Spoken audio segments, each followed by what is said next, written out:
Thank you.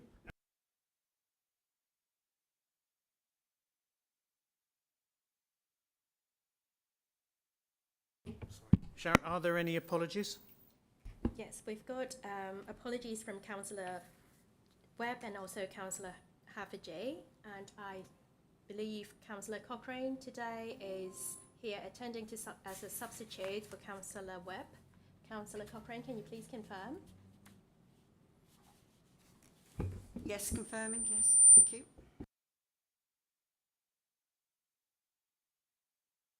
And Councillor Eggleston's joining us online. Thank you.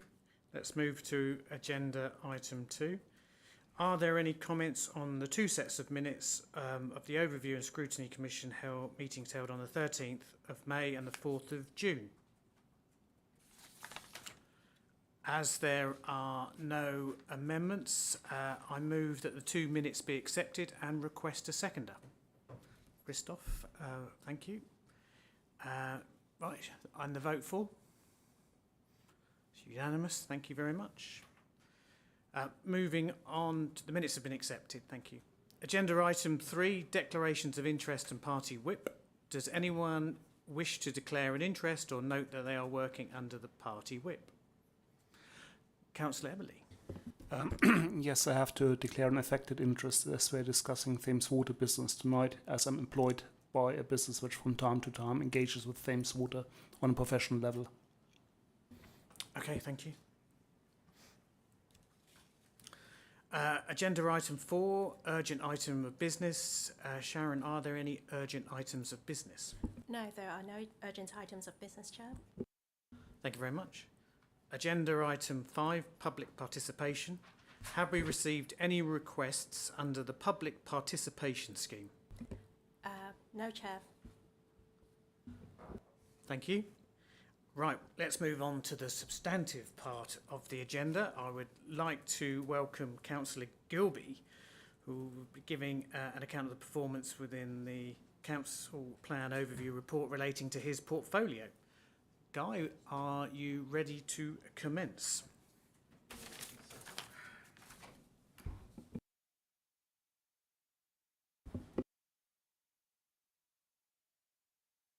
Thank you, Chair. I'm ready. Please do start with your presentation. Thank you, Chair. Members, I'd like to start off by thanking you for the opportunity to talk about my portfolio's performance in the last few months. My intention is to talk alongside a presentation that you'll see on your screen. I can't promise it will be brief because there are 32 slides. Nevertheless, I will try to keep my remarks both relevant but brief, so you have more opportunity at the end to question me about my portfolio's performance. I think what's easier, Guy, just we'll do it as we go through. Yeah. Otherwise, you'll end up with a list 95 foot long and won't remember what you said. Just easier as we go. Well, Chair, I leave it to your discretion to how and when you want to interrupt me during the course of my speaking, okay? Next slide, please. Starting with planning, I want to draw out the balance we are trying to strike. Timely and robust decision making, clear policy guidance, infrastructure secured through development, and preparation for the next stage of plan making. Next slide, please. On development management, the headline is a substantial volume of work. 824 applications determined.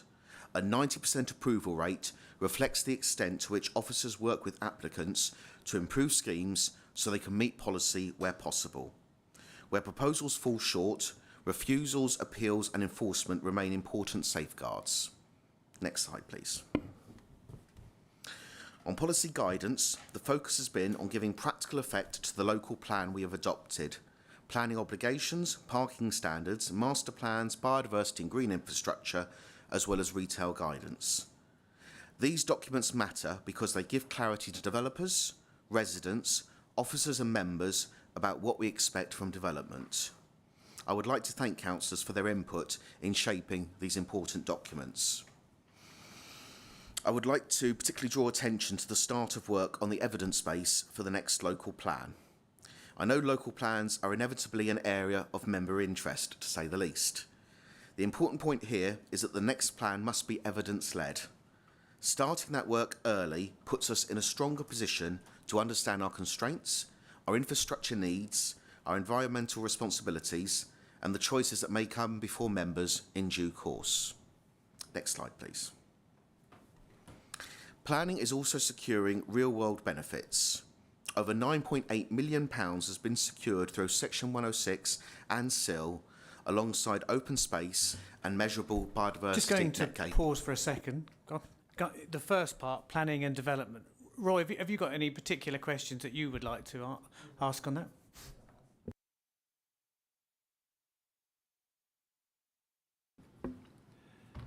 I mean, how does planning performance compare against national targets and neighbouring authorities, particularly regarding determination times and appeal performance? Thank you for that question. Thank you for that question. I'll be honest, I don't have the numbers for neighbouring authorities, but I'm entirely happy for officers to, if they can, prepare a list of how we are performing against neighbouring authorities. Anecdotally, I have to say, the impression is that we perform very strongly, not just in the fact that we work well with our developers in securing compliant projects, but also in terms of the kind of appeal process and enforcement process that we have to follow. I have a follow-up, Chair. Councillor Gilby, what are the biggest operational pressures facing the planning service in your view? In my view, enforcement, whilst we work strongly, remains a case of being very strategic and targeted in how we approach our enforcement matters. There's currently only a couple of officers within the team who have enforcement as their dedicated portfolio, and whilst they do wonders, clearly it is a balancing act to ensure that we are effectively implementing our enforcement strategy within the resources that are available to us. Could I come back again on that, because it relates to what you've just said. What are the implications of recent government planning reforms of Bracknell Forest, and also does the service currently have sufficient staffing capacity to progress the new local plan? So that's a big answer. There is obviously a lot involved in planning reforms announced by the government. In terms of the big headline, clearly the biggest thing that we have to grapple with is a change requirements regarding our housing targets. So people will know that the current local plan has a yearly target of 614 new dwellings per year. The new numbers that we've received would suggest that we need to plan for, I think it's something like 747 new dwellings per year. Now, that will clearly mean that when we come to enacting a new local plan, there will have to be a refresh on our site allocations. Speaking frankly, clearly, new areas will have to be identified as part of this new housing target. That is clearly going to involve a lot of work from officers, and frankly, we're going to have to work at a quicker pace than was achieved with the last local plan. It is going to be a pressure, it is going to be a demand on our staff, but I remain confident that we don't just have the number of staff, but we have the quality of staff capable of being able to achieve this. Last one. Yeah, my final question, thank you for your candour. Are there any emerging development pressures that concern you going forward? I can only refer back to my previous answer, which is that the big pressures around the corner are the new local plan and the fact that we will have to make sure that any eventual local plan, our policies thereafter, our SPDs, of course we've passed a number of them, are aligned fully with those. Now, we've had an eye to what we expect the reforms to be, and our SPDs have been aligned accordingly, but that is clearly the big thing that is not just coming around the corner in the next year, it's going to be a number of years. So that is what I see as the big long-term thing that we have to grapple with in this area. Thank you. Councillor Barnard, do you have a question? Thank you very much, and I think my question follows on from Councillor Bailey's question. So, and forgive me this guy, because Councillor Gilby, I might not have got this completely right, but it looks as if in performance terms, when it looks at pre-applications, we're around about 93% in the required timescale. But then what concerns me is that when we actually look at the applications themselves and the determination, it would appear from the data provided, and I might have misread it, so that's the caveat, that only 2 out of the 23 major applications were determined in the normal 8-week period, and most of the categories we saw, somewhere between 82 and 93% needed more time. Now, the reason for asking that is to understand whether that's a capacity issue, whether it's a policy red tape issue, and why that's happening. Because on top of the frustration many residents had over the land searches issue, which I know has been looked at elsewhere, that would seem to me to be an unacceptable delay, given that 8 weeks is already fairly generous time, and and this is for our range of categories, not just the most complex ones. So, just interested how you take that, and if actually, as you say, we perform well compared to other authorities, goodness help us in the other authorities, because that doesn't to me look like a particularly rosy performance. If I may, it's important to say that a number of those will actually be because of ongoing negotiations between officers and the applicants. We've mentioned the fact that the numbers are a reflection of our ability to work with applicants to come up with schemes that are compliant. So that will reflect at least some of those cases that are over the 8 weeks, because we've taken the time to work with the applicants to make these schemes compliant. What I'm happy to do, though, is to get a breakdown of what we think are schemes that overrun because of ongoing negotiation, and therefore I think everyone would accept is a very reasonable reason why it's going over 8 weeks, and those that are going over 8 weeks for reasons outside of that. I'm very happy to get that data for the committee. Is it follow up on? Follow up. So I understand that, but we're talking about between 82 and 95% running over the 8 weeks. So that would suggest to me that in addition to those where there are additional conversations going on, there might be other factors at play. I can't believe that all 80+% of applications need that additional time. What I would say, therefore, is do we need to actually set out something that's a little more meaningful and understandable outside the statutory timeline that sets the expectation it will take longer? Because if an applicant comes, particularly if it's related to business and things like that, 8 weeks is a long time to run through this. So I think it's just maybe some more context would be helpful. But it doesn't to me seem as if it's all particularly rosy, but you say there might be good reasons. Yeah, I think a lot of them, if I'm being frank, you will find, I'm sure, are because of ongoing negotiations. I mean, I refer to the Executive Director. Do you have a sense of what the numbers say in terms of which we expect because of ongoing negotiations? Yeah, so the majority of that extension of time is what we would call it is applicants are unhappy for us to determine quickly when we can get to a position that we could have a determinable application within a little bit of extra time. So it's always with their agreement that there's an extension of time. It's not us forcing that upon them. Often we're asked for that.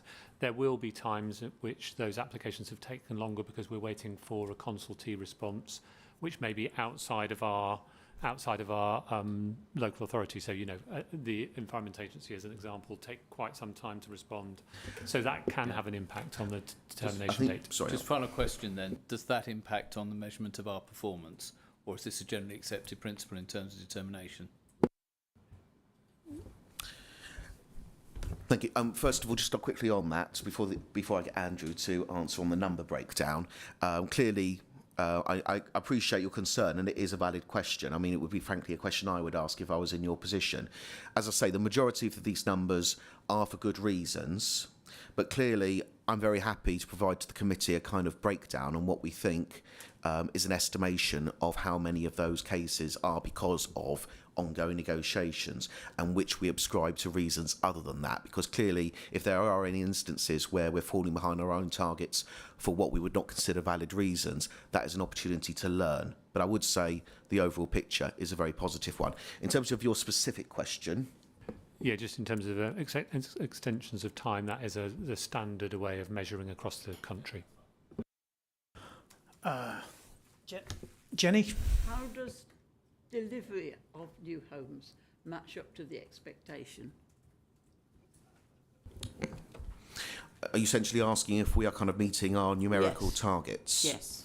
The short answer is no, and that is really because of factors outside of control. We can obviously put in a target, we can put in a site for allocation, but it does require developers themselves to obviously decide to actually start a scheme up. And the reality is the housing market is quite slow at the moment. That is a nationwide problem. And we are currently below what we would call a 5-year housing supply, which sort of demonstrates that we're able to meet a 5-year requirement in terms of our housing supply. In terms of what we are doing about that, clearly that is a national picture, and clearly there is a role in government, which I believe that they are performing, to make our housing market as attractive and investable as possible. But I am also working very hard to demonstrate that Bracknell Forest is a very prosperous and secure place to invest in. Though, as we know, this is a brilliant place to live and work, and developers, I'm sure, recognise those opportunities. But it is about putting that picture forward, and I believe not only do the sort of broader efforts contribute to that, but the sort of numbers that you're seeing here give developers confidence that Bracknell Forest is and will continue to be an authority that they can work with. Tina.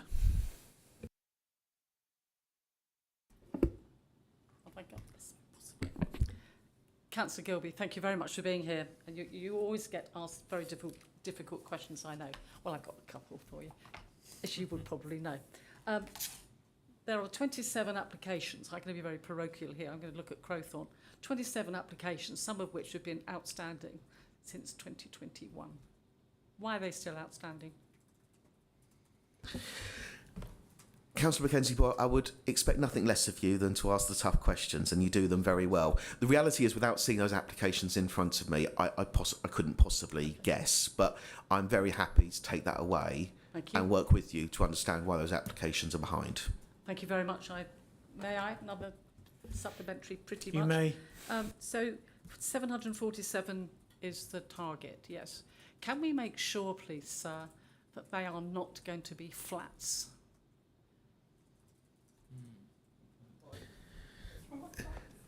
A mix of housing. We want some housing. Just moving into one. Because what we need to have, Councillor Watts, is something that looks Just as so good as we're well. not in debate yet, so ask All right. Councillor Gilby the question. The short answer is it'll be a mixture. Okay. Flats do sometimes serve a purpose. They do fulfil a housing need, but it won't be all flats. Good. I'm absolutely sure of that. But clearly, the devil is in the detail, and we're at a very early stage of this process. Thank you. And let's look at the SPD that you've put round. Thank you very much for that. We've got it. I've circulated it to my colleagues on parish so that we know what we're looking at now. But I noticed, thank you very much for your notes as well, your synopsis, that it's pretty much Bracknell Town Centre centric, isn't it? We have a question from Caroline online. Thank you, Councillor Gilby. Could you sort of explain why do nearly all the planning applications appear to require a time extension?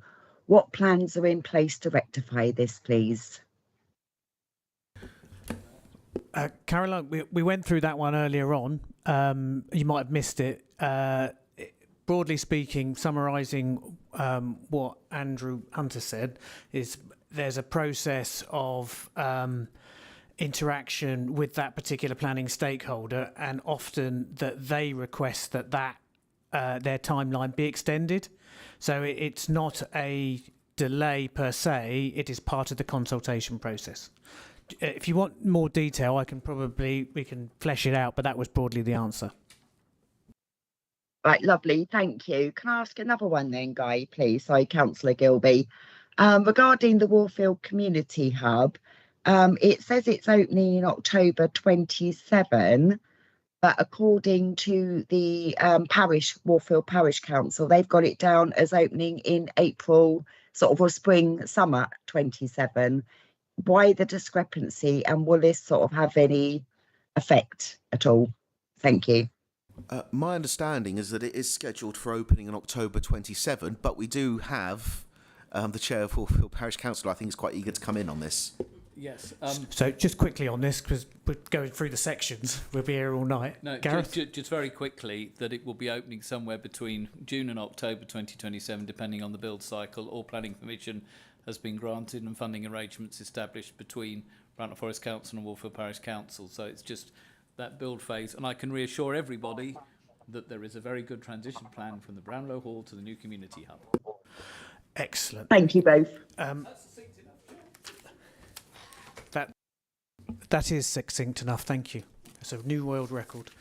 I would like to move on, Guy, now to infrastructure fund. The next section, please. Sharon, if you can move that on. Yes, infrastructure funding. Planning is also securing real-world benefits. As I mentioned earlier, over £9.8 million has been secured through Section 106 and SIL, alongside open space and measurable biodiversity net gain. This shows development contributing back to the borough. Next slide, please. It should be, yes. Speaking of, Warfield Community Hub is a good example of policy moving through. It is a good example of policy moving through to delivery. It has, after all, moved from allocation, the site allocations local plan. It's gone through feasibility and pre-application work to planning permission earlier this year. The planned opening, which I had down as October 27, but I will accept is slightly more flexible than that, will be a tangible benefit for the Warfield community. I'm sure we can agree on that, and is an excellent example of our partnership working with Warfield Parish Council. Next slide, please. This slide gives the more detailed performance picture behind the headline figures. It shows the service managing major, minor and other applications, appeals, extensions of time and pre-application work across a complex workload. The point I would emphasise is that performance here is not just about speed, it is about quality, defensibility and getting decisions right. And I would like to thank the Planning Committee for their role in contributing to this. Whilst we're on detailed planning performance, whilst IT does not fall under my portfolio, I do want to take a moment to address the latest with the land searches backlog. The bulk of personal searches is complete, though the full searches will take longer. Nevertheless, we are making steady progress. As members will note, the Council is committed to an external review of what went wrong during this process, and I am confident that lessons will be learned. Next slide, please. And there's a few questions on that area. So can we go back to the finance figures, Sharon? So you've reported Section 106 and the SIL figures. It's about 9.8 million. Can you provide assurance that developer contributions are being spent effectively and that there's no significant risk of monies remaining unspent?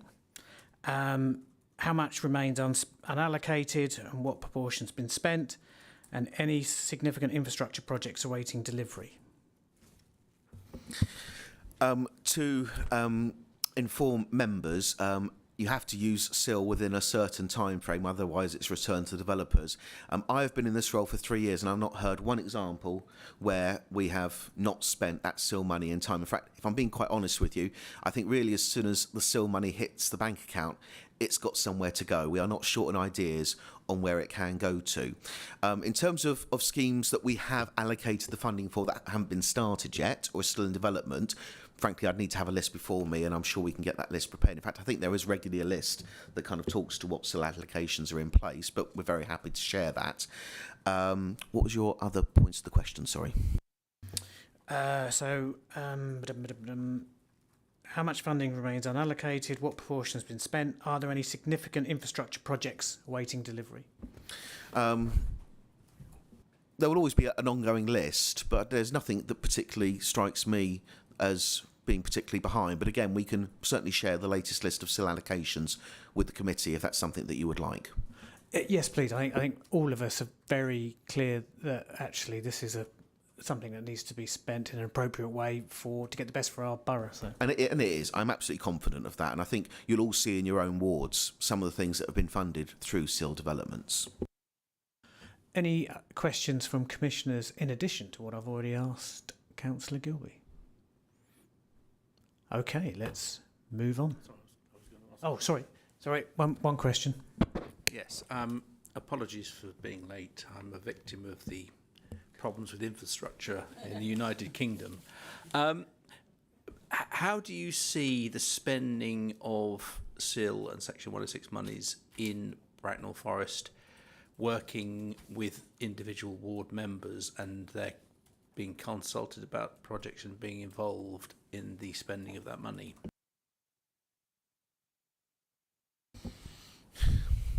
It's an interesting question. I mean, you will understand, obviously, that we do need to look at SIL and Section 106 holistically across the whole borough. But in terms of something like, for example, Section 106, there is obviously a process during any planning application where councillors have a right to put in their views. Now, obviously, that is pre-agreement of what the Section 106 will go for, but nevertheless, there is an opportunity to invite views from councillors on how that development process will go. But I don't begrudge the opportunity for the borough to look at this holistically across the whole area.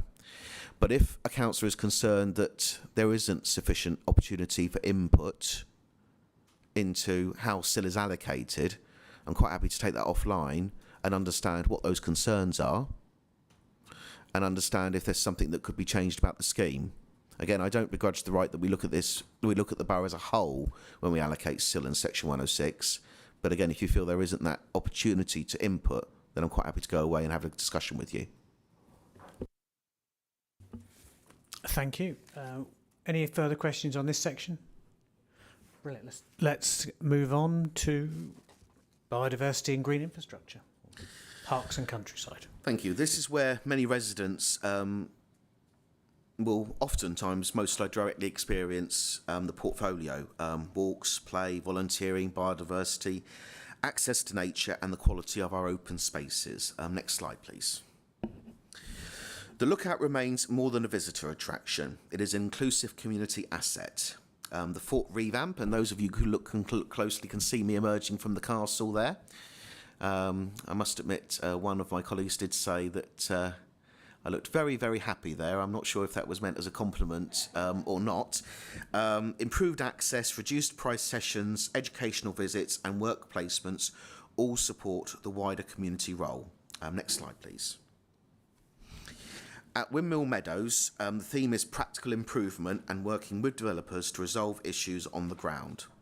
Litter has been cleared, redundant tree guards removed, and both the car park and pathways resurfaced. These are improvements residents can see and feel. Next slide, please. Across other SANG sites, the emphasis is both amenity and ecology. Invasive rhododendron removed at Great Hollands, a new community orchard and interpretation at Shepherd Meadows, and 800 native trees restocked at Tarman's Copse. These are the kinds of interventions that make sites more attractive, more resilient, and better for nature. Next slide, please. Shepherd Meadows footbridge is a good example of partnership delivery, but I would not pretend that it was without challenge. There were delays and frustrations along the way, but the important outcome is that a key route has been restored, the previous safety issue has been addressed, and the replacement is a lasting piece of infrastructure for residents and visitors. And my goodness, we're going to make sure that thing is a lasting piece, because I don't think anyone wants to grapple with this process again anytime soon. Next slide, please. Public rights of way are a really important part of the borough's infrastructure, and I can say that from personal experience as well. They support recreation, active travel, health and access to nature. Indeed, I think we can all... I tell you what, let's just pause there. Some questions for you if we go back. Just looking at some of the key aspects. In the presentation, there were some stats around biodiversity net gain secured, if I remember correctly. In the report, is there? No.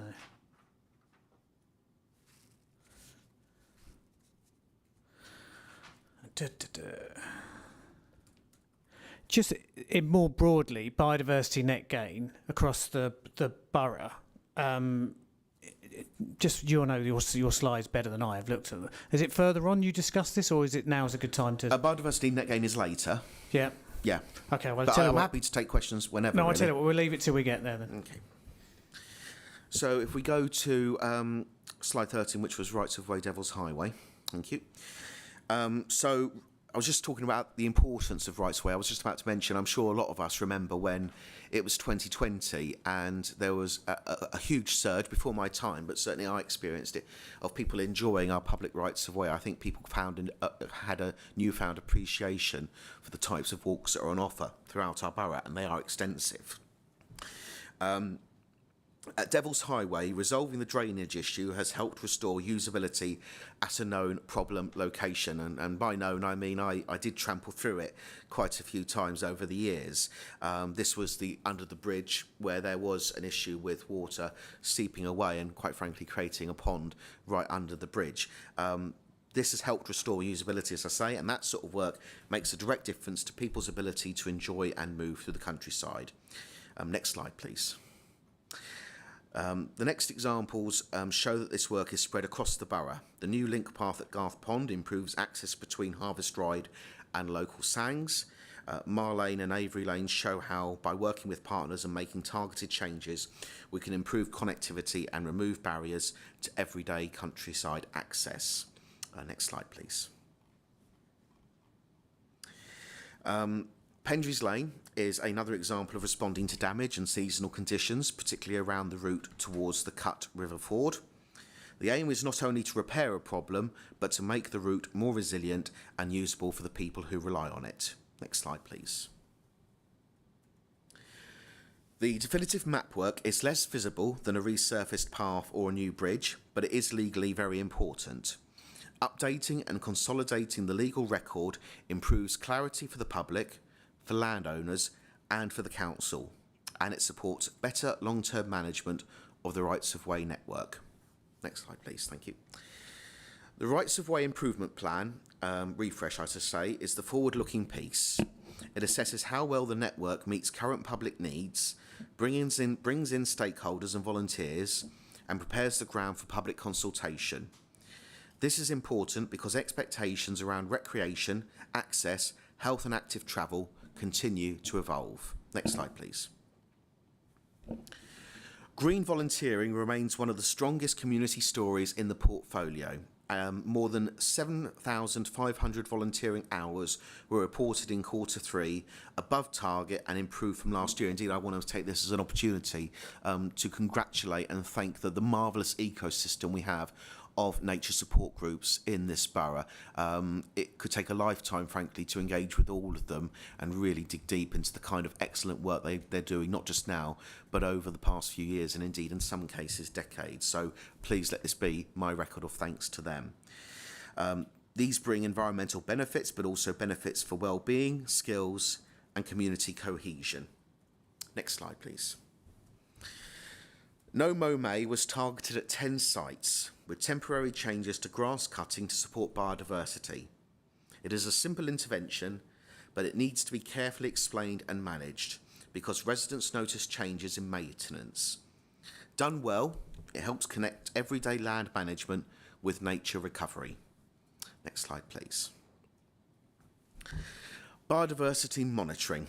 The biodiversity monitoring is encouraging. The first borough record of brown hair streak, silver-studded blue at Buckless Forest, strong orchid records and harvest mouse nests at Shepherd Meadows all point to real ecological value in the way sites are being managed. Next slide, please. The bird monitoring adds to that picture. Better signs for barn owls, strong breeding bird populations at Horseshoe Lake, and kestrels at Big Wood and Frost Folly all help demonstrate that our green spaces are not just places to visit, but living habitats that need active stewardship. Next slide, please. Chair. Actually, you've stopped right at the right moment. I'm going to go first. Okay, Chair's go. prerogative. So, the biodiversity net gain area habitat units just rolls off the tongue. There's been a 36.76% increase secured. Can you explain what we're actually seeing here? As in, what are the units telling us? Because it's, I think it's quite a technical explanation, I sense.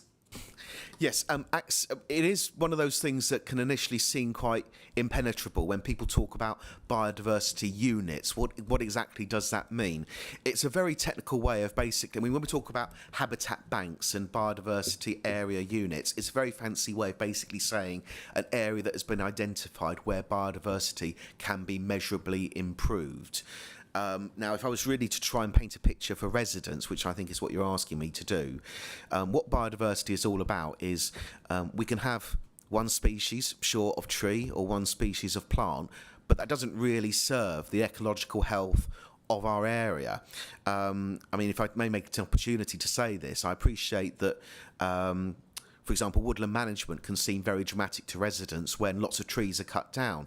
But in lots of cases, it's actually to cut down a dominant species that has crowded out other species of tree and to make way for them. It's a practice that we've done frankly for many centuries, but it came out of vogue, and we very quickly, I think, realised why it was in vogue for all those centuries in the first place. So what this is really about is having a much wider range in plants, a much wider range in trees, and you'll also find that a wider range of plants and trees also attracts a wider range of animals and bird species as well. So to your question, what does it actually look like in the ground? It does mean a greater variety in terms of our natural environment, both for residents to access but also to enjoy and to steward for other species. I'm going to then go on to Caroline, who's had her hand up for quite some time. But before I do that, the numbers that you've shown here look strong. They genuinely do. But I have no feel for whether this is expected in a place called Bracknell Forest. I can't see whether this is in line with what we would expect. So just reporting the numbers needs some more colour. And I know you've tried to do that, Guy, but actually it's still slightly impervious. So I just make that point to you. Actually, if it's a great news story, bringing it out in a better way may be an opportunity we've missed. That is something to reflect on. I think it's also the case that it is still largely in its infancy. Biodiversity net gain is still in its infancy. But for what it's worth, I actually have a lot of confidence that Bracknell Forest will particularly benefit from this, because in areas where there's less opportunity for biodiversity spaces, let's say a big urban area like Reading, for example, they still have to fulfil their biodiversity net gain requirements. But if they can't fulfil it within the area or the general area, then they will have to look to kind of other authorities to input that biodiversity net gain instead. And if I'm being frank, Bracknell Forest is perfectly positioned as an authority in this region to pick up a lot of biodiversity credits, not just from developments within our own area, but outside as well. So I think, well, not just think, I am extremely confident that we will benefit hugely from this policy. I take your point. There's a picture to paint there as it goes on, and I think in fairness we are at the early stages, but I am confident that residents will start to see just how Bracknell Forest has particularly benefited from this. Caroline and Tina?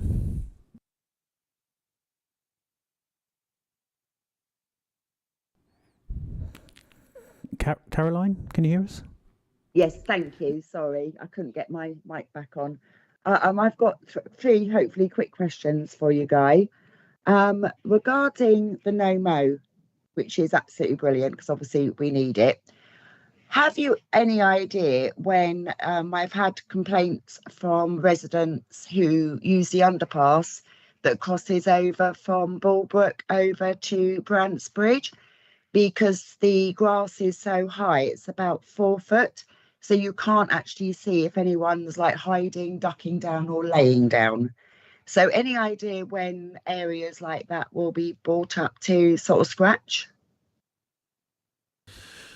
Obviously, no mow doesn't mean that these things aren't appropriately looked at. I mean, obviously there has to be some level of usability. For example, if a no-mow area invades a pavement and you can't walk through it, clearly no-mow can take a back seat and we need to clear that pavement up.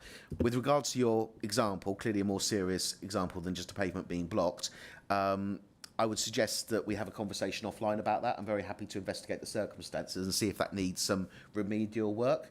But I take the general point, and I do say this to residents. No mow is really important. Encouraging biodiversity in some of our areas is really important. But clearly, if that interferes with usability, then you are entitled to have a conversation with officers about how the exact specifics of that work. Lovely. Thank you, Councillor Gilby. I look forward to hearing back from you on that one. My next question is just a quick one. Is Windmill going to be adopted by the Borough Council? And if so, when? I don't have that in front of me, and I'm looking at my colleague who doesn't have that in front of him either, so we'll have to get back to you on that one. Lovely. And lastly, regarding the lookout, it says it's going to be a reduced cost for low-income families. How is that going to be measured? Is that people on benefits, or do you have a particular sort of figure in mind? I've drawn a blank for a moment there. I'm looking to my colleague.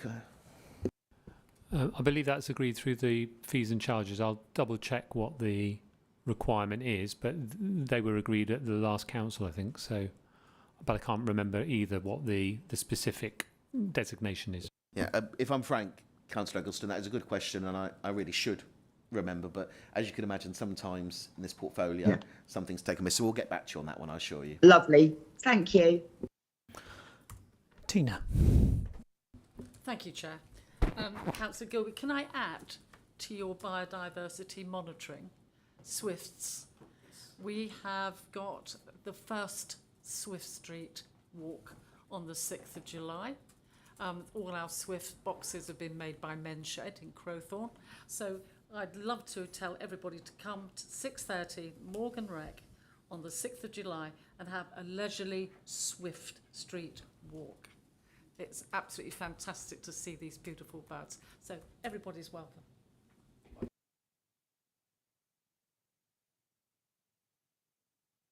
Thank you for that bit of Crowthorne publicity. Any more questions for Guy on biodiversity, green infrastructure? I've got a couple of questions just on the rights of way. As the portfolio holder responsible for this particular area, what do you think is the overall condition of our current right of way network, and are there areas where maintenance demand is exceeding available resources? There isn't, I wouldn't say there's an overall issue with maintenance demands exceeding resources. If I'm being honest, the most pressing issues we tend to have when it comes to rights of way are issues with partners. So, for example, obviously not all rights of way are surrounded by public land. Some rights of way will go through private land. And if I'm honest, where there have been issues with rights of way, by and large, those tend to actually be the biggest issues rather than maintenance issues per se. In terms of the overall quality, I would definitely say strong, and I'm not just saying that from my own perspective. We have a very, very strong local countryside access forum.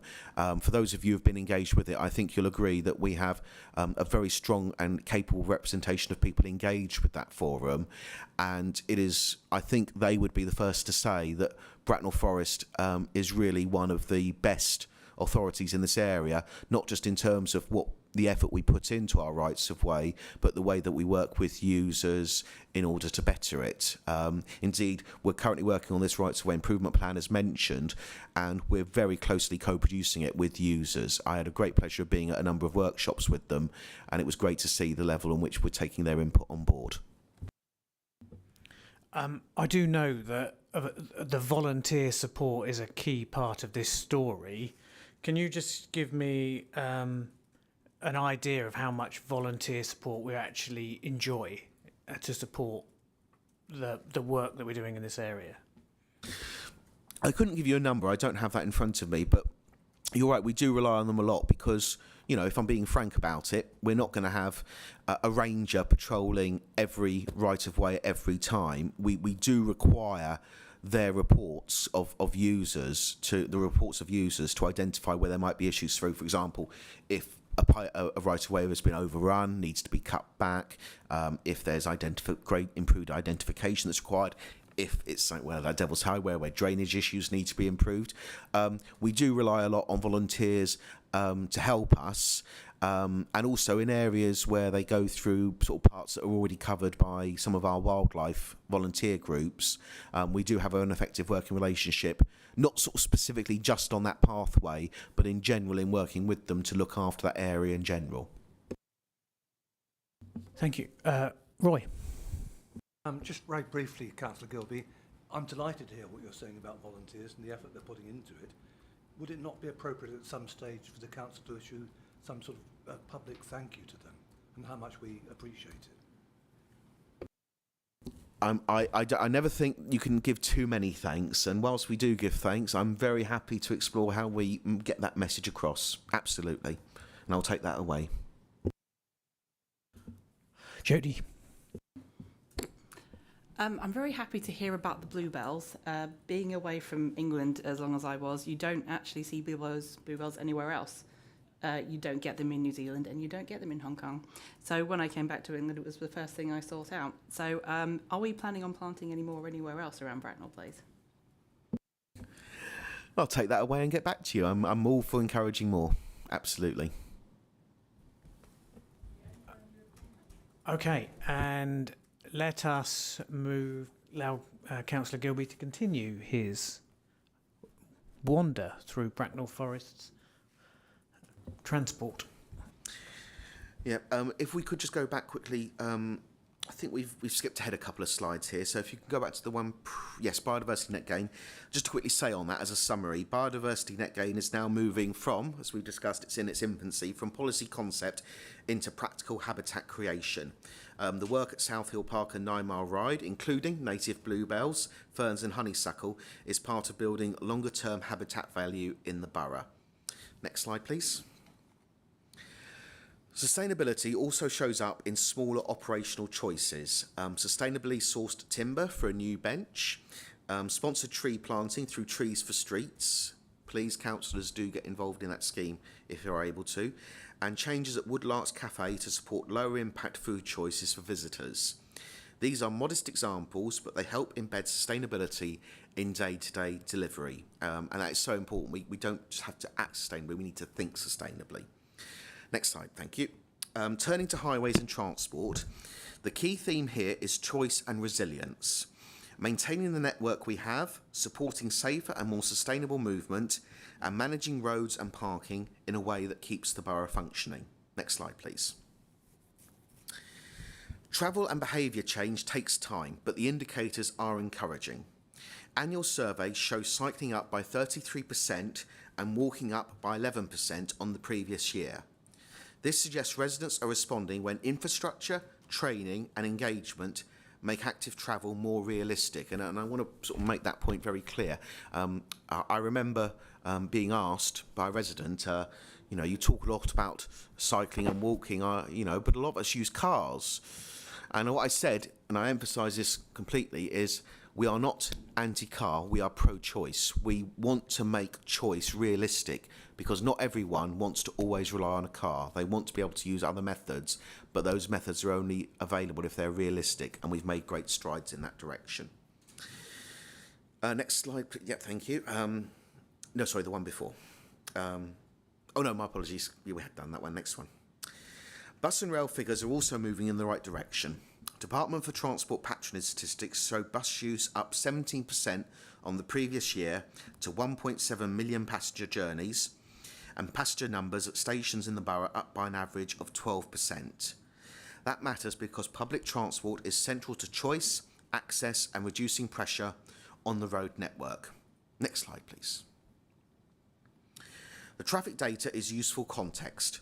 Annual traffic growth is below 0.5%. Taken alongside increased walking, cycling and public transport use, that suggests we are making progress on travel choice without seeing an equivalent rise in travel pressure. And that is absolutely, I think that's a success story that we must always celebrate with, say, for example, Bracknell Town. I'm not suggesting that there aren't travel hotspots in the borough, but when you compare travel flows to somewhere like Reading, if I may be so bold, it is a reflection not just of the work we are doing now, but actually of decades of work by authorities here in Bracknell to make our new town a success when it comes to travel flow. Next slide, Just please. Sorry. we have a question. Yes. Christoph. Yeah, thanks, Guy. Could we go back to the bus and rail slide, please? Thank you. So a couple of things on the slide. So it's good to see that the train passenger numbers rebound. However, this is not matched by a train service which would be back to pre-COVID times, basically.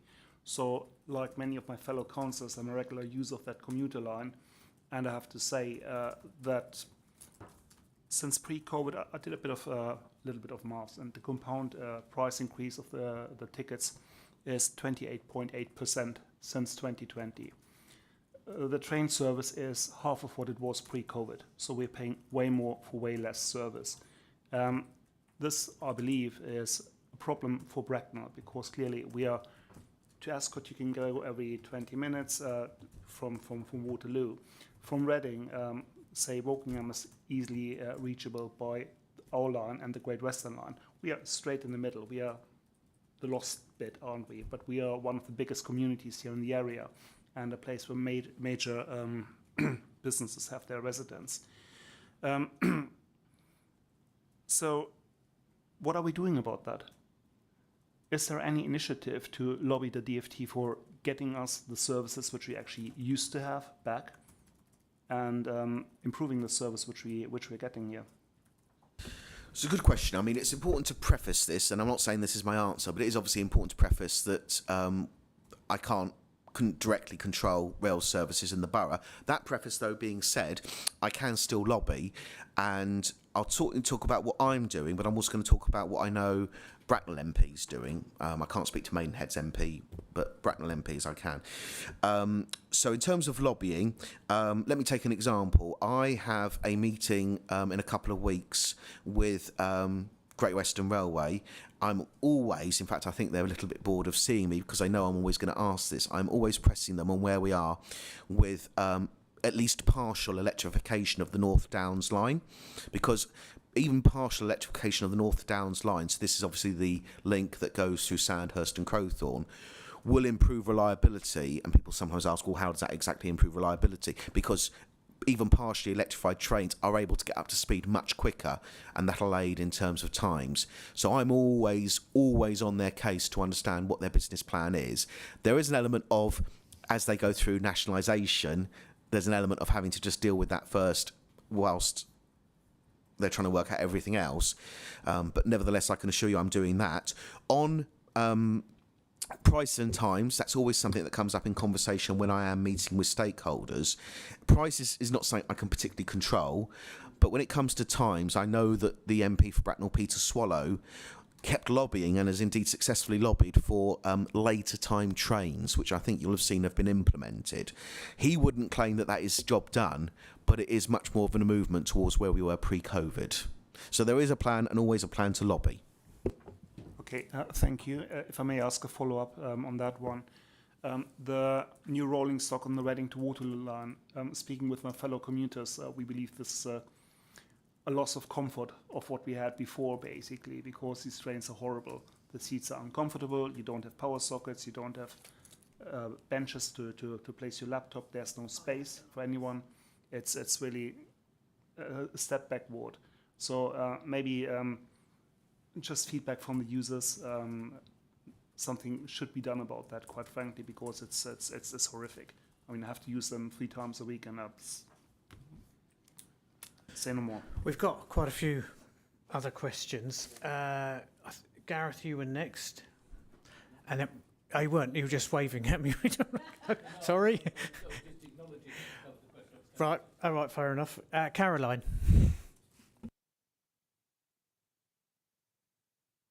Thank you. Councillor Gilby, you probably knew I was going to mention buses here. It's great to see that they're being used more. I just want to ask you something. With the very, very extreme hot weather we've had, I'm going to give a massive shout out to the drivers of Thames Valley who were literally really struggling. As passengers, some people were getting off the buses because they were too hot. Drivers looked like they were going to melt. moving forward, so we can keep this increase with the buses going, are there any plans to sort of look at something if this extreme weather is going to become the norm? How can we help the passengers and also the drivers on a sort of safeguarding issue? Councillor Eggleston, I think that is a really important point you've raised, actually. I am very happy to bring that up in my meeting with, in particular, Thames Valley Buses, but also the other operators in our borough. I think that's an extremely important observation, and I thank you for it. So I will raise that with them and understand what their future plans are, because, as you say, this is going to become more recurrent, and it's not going to be any fun for anyone, least of all the drivers, if it's just a sweltering box of heat. So thank Lovely. you. And I've asked the executive director to make a note of that we'll follow that up. Lovely. May I just ask another quick question? I'm sort of comparing to other boroughs here, like Reading and Slough, where to keep the car park usage at the hospitals down, the hospital staff get free transport from Reading to the hospital.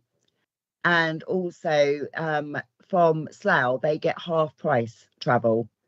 But unfortunately, our staff that are going to work at Heatherwood, which obviously is a 703 bus in general, has to pay the full amount. Are we looking at doing something like that? What with the services at Heatherwood going to be expanding? And obviously we want to try and keep our car parking for, if we can, for obviously the patients who perhaps can't use any other means of travelling. The best I can say at the moment is it's an ongoing conversation, but as soon as there is something public I can share, I will do so. You have my commitment on that. Lovely. Thank you, Councillor Gilby. Robert's got a question. Oh, Chair, I've got more than one. I feel like I'm sitting in the mastermind seat on my specialist subject. Having commuted from Bracknell for many years, like Councillor Eberle, I have some experience of this. And I appreciate that your capacity to influence the conduct of the railways is limited, but I will get to what I think you could perhaps do if you're not already doing it. But I mean, the fact is that we have a railway system from Reading to Waterloo that now runs slower than when steam trains operated on the line. The average run time from Bracknell to Waterloo is 64 minutes. And to some degree, that's a direct result of what they call dwell time, the time that the trains linger at stations. And the reason that happens is because the train operating companies, before they were nationalised, South Western Railway is now, of course, owned by the taxpayer, padded the timetable so that they met their timetable targets. And the perception, certainly amongst the rail users, is that the least important people in this whole dynamic is the passengers. Because if something happens to a train with the timetable going wrong, the train operator will simply say, well, this train is going to run fast from X to Y, and anybody who lives between X and Y is dumped on a platform and left to their own devices until another train comes along. Or we've had situations where passengers have been left at Staines and expected to get a taxi from Staines to home to be reimbursed by the railway operator, which is totally unsatisfactory. We have a situation at Bracknell where the lifts work intermittently, and if you have access needs, the advice that the rail operator gives you is that you should get a train to Wokingham. You should then find an accessible taxi at Wokingham to drive you back to Bracknell or to where you live. And it happens if you happen to have left your car at Bracknell, then of course that isn't straightforward, because finding an accessible taxi at Wokingham isn't always possible, particularly if you happen to be on the last train at night. So there's a massive accessibility issue. Having said that, the individual members of staff at Bracknell Station are very helpful and do their very best. But when the lifts keep breaking down, they can't do anything about it because they have to have an engineer. And there's a systemic problem with accessibility at South Western Railway stations, because the lifts routinely break down and they have to order parts, they have to wait for them to arrive. And this is a real problem in terms of accessibility. So that's one point. The other issue we have, of course, is that with the development at Cooper's Hill, and in Market Street, we find that the people who are involved in the construction industry are parking at the railway station, which means that people who are going to use the trains struggle to find car parking spaces because a car park by 7:30 in the morning is almost completely full. So I don't know what the requirements are in terms of the use of the railway station, but if you happen to have a blue badge, one of the bylaws states that you can park using your blue badge at Bracknell Station, provided you're using it to get on a train. I do not know if the Bracknell railway station car park, which you could say is a public car park, enables anybody to park there, or the understanding is that you'll use that station car park because you're going to be travelling. Now, I do not know what the employers of the workers who are building at Coopers Hill and Market Street have been told, but at the moment they're parking at the railway station car park because it's convenient for where they're working, which is causing commuters a problem. The other issue, of course, is, and I'm going to stop in a minute, Chair, I promise, that, of course, since the advent of the Elizabeth line, the ability to get from this part of Berkshire into central London in less than an hour is now a possibility on the Elizabeth line. You can get a train from Twyford to Farringdon in 54 minutes, compared to 64 minutes getting into Waterloo. So we're now competing as a borough against other areas that have Elizabeth line stations, and it's much more attractive for potential employers to think, well, if I want to employ the best staff who come from all over the place, I'm going to go somewhere near the Elizabeth line because my staff can get to my office, or they can travel to see customers. At the moment, Bracknell Forest is suffering because South Western Railway is not providing the sort of service that our residents need and should quite rightly expect. When we had Royal Ascot on, somehow South Western Railway managed to find in the timetable the opportunity to put another train on from Waterloo to Ascot. At the moment, as Councillor Everley said, they're running 2 trains an hour to and from London. When I started commuting, they were running 4. We're getting a bad deal. Can I suggest, if you're not already doing it, you work with the other cabinet members of local authorities between here and, say, Staines, to talk collectively about what you can do to lobby South Western Railway to make sure that we have a railway line to Bracknell that delivers a service that our residents deserve and should expect in the 21st century. I mean, another point is we have intermittent Wi-Fi on the trains. You can't even work on the train that's been delayed for half an hour because the Wi-Fi doesn't work. There's no Wi-Fi and mobile phone service at Waterloo, so you cannot phone somebody who's picking you up from the station because there's no mobile signal at Waterloo. Chair, if I can come in, there's quite a lot to digest, and if I may be allowed the opportunity I apologise. Just summarising. Yeah. Accessibility, Wi-Fi, reduced numbers of trains from 4, quality of the service, the electrification you brought up yourself. I think they were the main issues. I've started this off. Yeah. 1 second, Roy. Is it anything you want to add, Guy, on this particular area? Well, obviously, I'll attempt to answer, but obviously, was it something you wanted to? Very briefly, to re-emphasise what's been said about car parking. I'm a recent convert to trains. I've been taking trains everywhere. At Crowthorne, great service to Brighton. It takes forever, but there's no car parking. You just simply can't get parked. I've tried twice now. So I don't know what can be done. There's probably nothing you can do. The same with Bracknell car park as well. Whenever I've travelled to London, I can never get in there. So if we want to encourage public transport, what can we do in conjunction with our partners to encourage more car parking? That's all I want to say. Yeah, perhaps No. Can I be allowed an opportunity to maybe digest Councillor Answer McLean's... that question, then it's Tina, and then we'll just pause. Yeah, otherwise I will forget all the points that have been... So let's do parking first of all. Clearly, the situation you've described is unacceptable. What we do need, though, is for South Western Railway to engage with us, because obviously that car park is not a public car park. It is under their control. we would very much welcome them approaching us and saying this is the problem, and we would love to have a partnership arrangement with you to kind of resolve this. But clearly, that does need to come from them. So I'm hoping that they will reach out. Wi-Fi, I'm afraid at Waterloo I can't do much about. But on your broader point, more seriously about lobbying with other cabinet members in the area, I actually have tried, I must admit, to corral some of us to have a common message about what we'd like to see along those lines. Some cabinet members, quite frankly, have engaged. Others, I don't seem to have forgotten their passwords to their email accounts. I don't know, but it is always worth keeping on at it, because there is a need for us as a line to have a common message about what we need.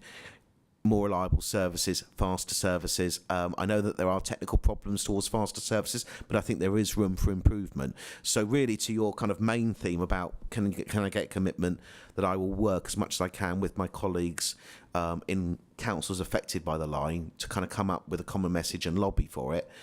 Certainly going to get that commitment from me. I obviously can't attest for my other colleagues, but you'll certainly get that from me. Again, I've already sort of forgotten some of the points. There was accessibility. Yeah, I will raise. I'm very happy to raise that as an issue with South Western Railway. It is absolutely frustrating. I must admit, from a previous life I was involved with, I had a great endeavour trying to get the lifts at Thiel Station, which is a different operator, to try and resolve their own lift issues, and it sometimes can be absolutely frustrating. And I'm very happy to take it offline and talk with them about what the problems are there. To clarify for people, a lot of rail stations are managed by Network Rail, but in Bracknell's case, because it is only South Western Railway that operates there, it is South Western Railway that operates the train station. Thank you. Tina, you have a question. Guy, a couple of things. We're talking about parking, the lexicon, the parking tickets broken, one only being used. So can we get that one sorted? Is that within your bailiwick? Yeah, we chase it up. Yeah, absolutely. We'll make a note of that. Please. And go to rail, Great Western Railway. We've got a terrific relationship with the community, the North Downs line there. What's your relationship with them? So I regularly meet them with as part of what's called the Blackwater Valley Advisory Committee for Public Transport, which the only remit that really comes under is the North Downs line that goes through Sandhurst and Crowthorne. So I meet regularly with a Great Western representative. It varies between meeting, but I'm always using that as an opportunity to plug for partial electrification of the line. It is unlikely that full electrification will happen at the moment unless there's a radical change in the strategy that's pursued by the new nationalised governing authority. But at the moment, even partial would be an improvement of what we got, because, like I say, it will allow trains to get up to speed quicker, which ultimately improves reliability along that line. Okay, let's make this the last question, Christoph. Oops, very quick one. No rant, promised. So, for a time, I tried to take the 108 in the morning, which basically stops directly in front of my door to go to Bracknell Station. And whatever happened, say about 50% of the time I saw the rear lights of the train, and this means then half an hour wait. So I discontinued that experiment. The question is, can we maybe do a better job at integrating the bus services and the rail services? Because the half an hour cycle is that's quite hard. You're in town for half a day, and for a day you come back in the evening, and then you have to wait for half an hour for your bus or something. The short answer is I guarantee, because we've had lots of conversations about this, bus operators are keenly aware that for a lot of people, it perfectly aligning with a train timetable would be an added bonus for people to feel they can use the buses. As you can imagine, you can see where I'm going with this. It is harder than it seems, because it has to be balanced against all the other bus routes, but also it's one of those things where you could make it so it could perhaps align with the trains that are going, say, to Waterloo, but that might then mean, as it does, that it kind of is massively out of kilter with the Reading line. Obviously, one of the options is you could do it right bang in the middle and everyone's happy, but then you could also say that everyone's not happy. So I can't really kind of say, don't worry, I will go away and make sure the operators time it for that train, because it is a very complicated system, and it's not always easy to make that kind of change. All I can say is that operators would love it if it was so, and if a new provider, if there is one after the new contracts, has any different ideas on how to make that possible, we will certainly explore that. Thank you. Let's move on to highways. A second.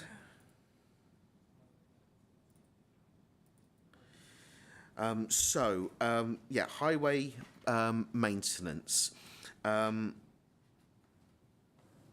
do want to say quite a bit on this slide because road condition is one of those areas where perception and data can sometimes pull in different directions. We all receive, all of us, complaints about potholes and road surfaces, and I do not dismiss those concerns for a moment. Residents experience the road in front of their house or the route they drive every day, not some borough-wide spreadsheet or some compendium of data. But the wider condition data is important. It does have a role to play in this conversation. RA roads are around the South East average and improving. As you can all see... Sorry, just help us out. We've got 4 graphs. Yes. What specifically is it actually saying? Because the detail was very small, and there might be some great messages in there. I just can't see it. Yeah. Assuming it's the same graphs that I dealt with earlier, it's basically an outline of which roads are deemed to be in a radically deteriorating condition. So you'll see, for example, that it was around 2021. There's a high number of roads that are deemed to be in a deteriorating condition, radically deteriorating condition. And that number has improved, i.e. the number of roads that are in a red condition has gone down over the last few years. I'm getting very quizzical looks here. I've just zoomed in quite significantly. The first one... it is the same graphs, Andrew, isn't it? That yeah. So I can see that they're the last 10, 12 years. So it's broadly speaking... 2014-15, 8% of our roads were... What's the 8% signifies? Yeah, I mean, it should again be those that are in a particularly bad condition. I haven't got the slides open in front of me because I'm looking obviously at my speech, but looking at my colleague Andrew, have you got the slides open just to demonstrate the lines that's on the axis? 1 second.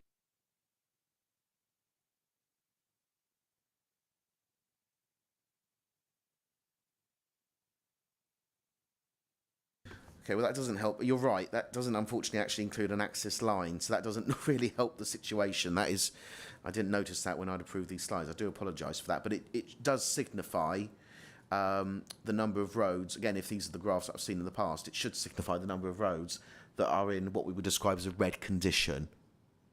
I'm getting nods here. Yes, it should be those that are deemed to be in a red condition. So, for example, with A roads, in the year of 23-24, 7% of A roads were deemed to be in a red condition, and that has now gone down to the regional average, whereas before we were above the regional average.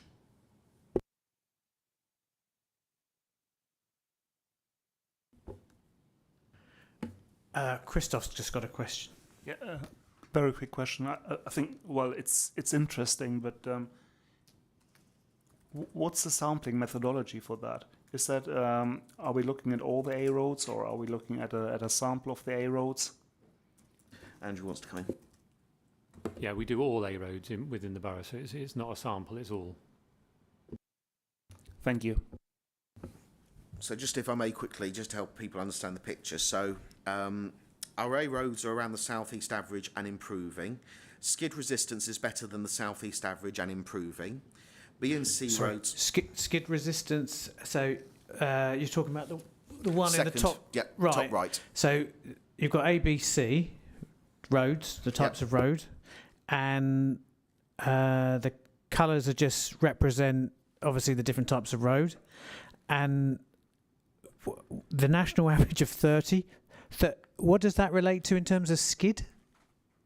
In terms of the national average, Andrew?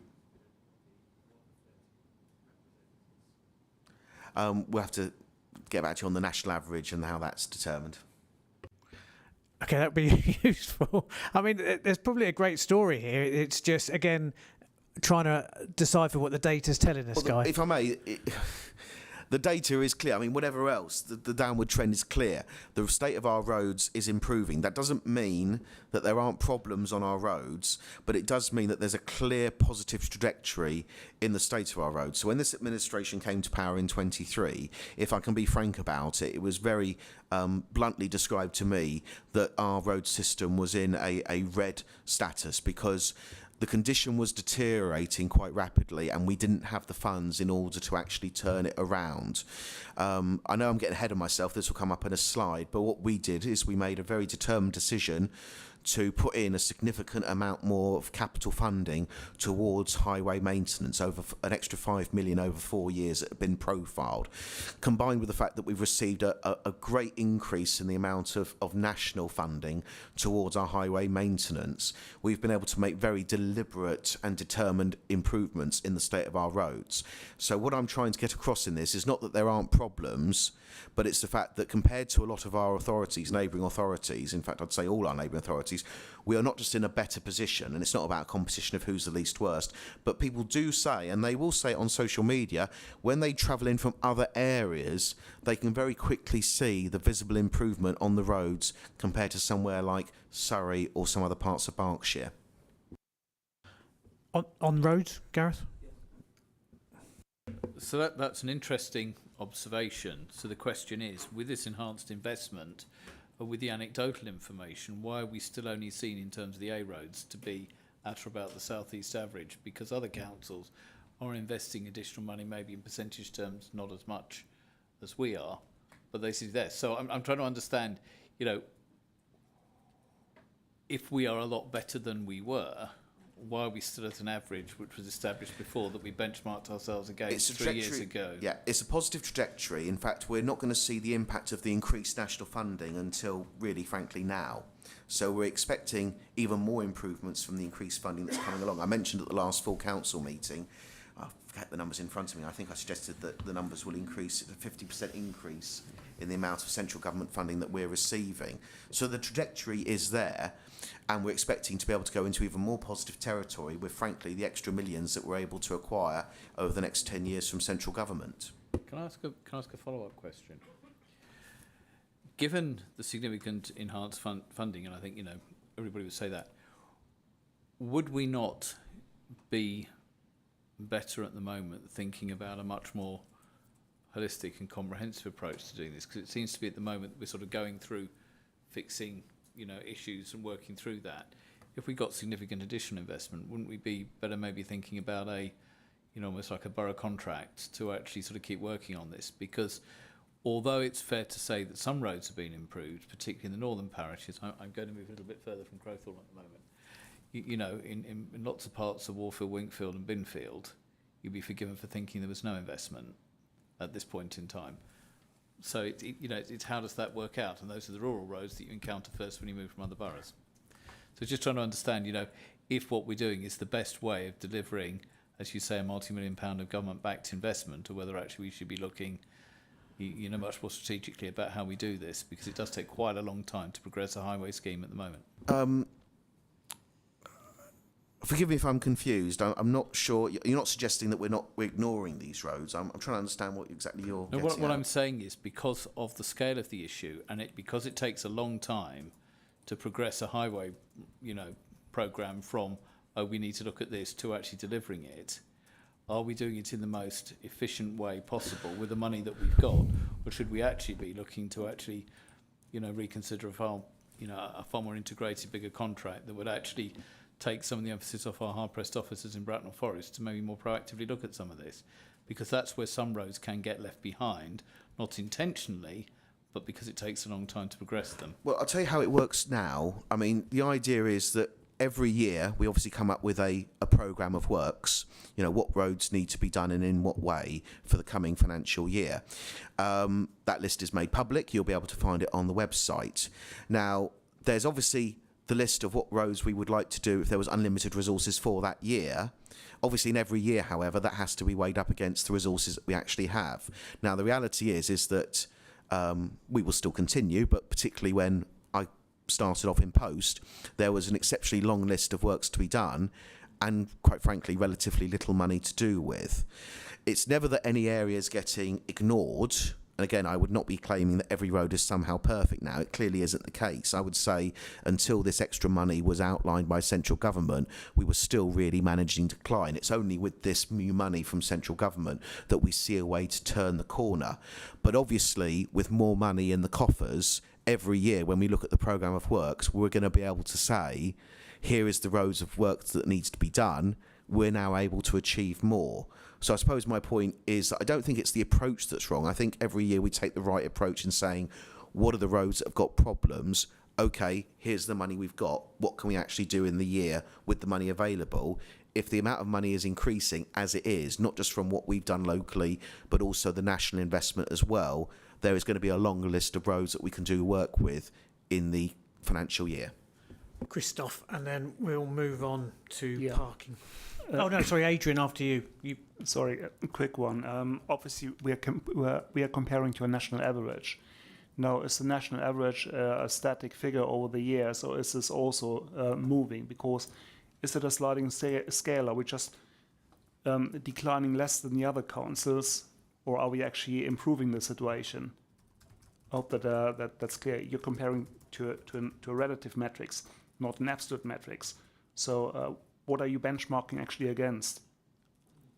I won't claim to get into detail about how the average is calculated, but obviously it is a snapshot in time. So when we're calculating these figures, it will be as compared against the average at that moment in time. So I don't see it as a dynamic average. All I see it as is, for example, if it's a reflection on the quality of roads, and you'll notice that the government has implemented a RAG scheme on the condition of roads in general around the nation. That's something that we can inform our data against. So we're not making sort of made up judgments about how we are against the local authorities. There is data to support that evidence.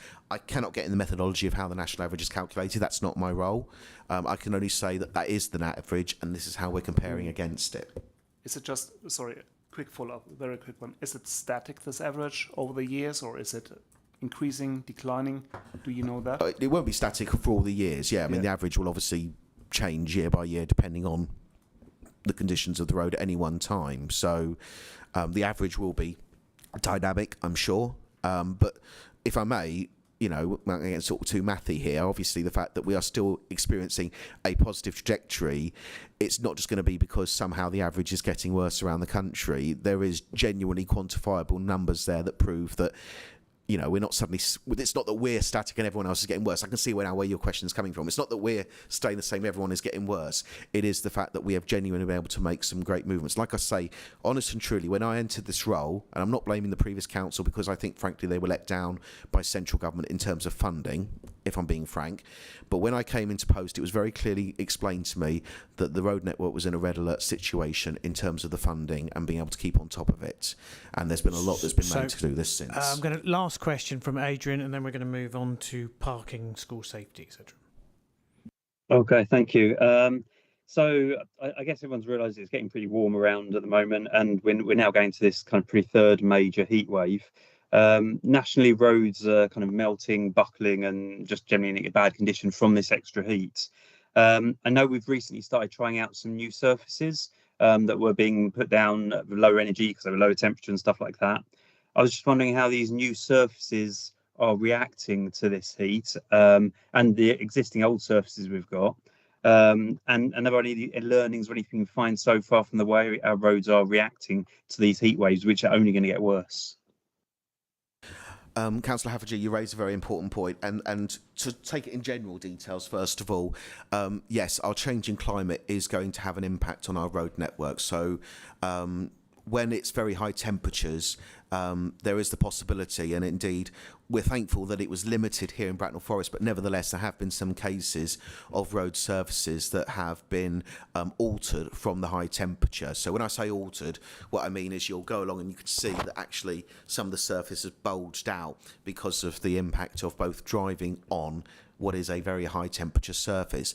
That is going to be an ongoing pressure as the years go on, quite frankly, because as you imply, Councillor Haffordge, you can be sure that these heat waves are going to become much more of a fact of our life. So clearly, any responsible highway authority will have to take that into account, not just in terms of financial pressure, but also the type of material that we use, which leads to your question about how some of the new services are coping. I don't have that information to hand, but again, I'm very happy to make a note and get back to you on how some of those new services are performing. But clearly, some of the older services, they are not going to perform as well, I'm sure of that, and therefore they're going to be an ongoing pressure as the years go on. But we are aware and we are planning for that contingency. That's brilliant. Thank you very much. Let's move on to parking. If I can quickly, because there was a slide beforehand. Yep. The capital programme, as I said, I mean, it's a sort of largely a statement on what I'd already just said, which is that for 26-27, the total programme is £7.712 million, with £5.4 million, 70% allocated to road and footway resurfacing. This is a record number.